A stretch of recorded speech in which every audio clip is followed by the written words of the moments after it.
1 কেজিতে 1 কেজি মাখন, ঠিক আছে। ময়দা 1 কেজি, ময়দা 1 কেজি, চিনি আর 1 কেজি ড্রাই ফ্রুট সব দিয়েছি।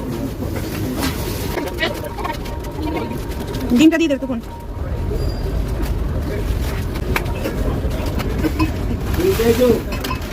1 কেজি চিনি দেওয়া হলো।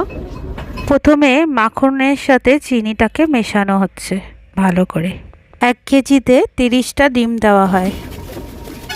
তারপরে মাখন আর চিনির মিশ্রণের মধ্যে ডিম মেশানো হয়। এই যে ভ্যানিলা দেওয়া হলো।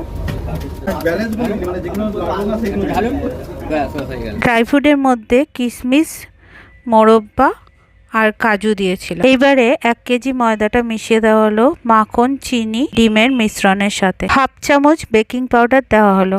নাম কি দিয়ে দিচ্ছি বলেনি তো। অনেকেই সাদা তেল দেয়, কিন্তু আমার দিদা কেক বানাতে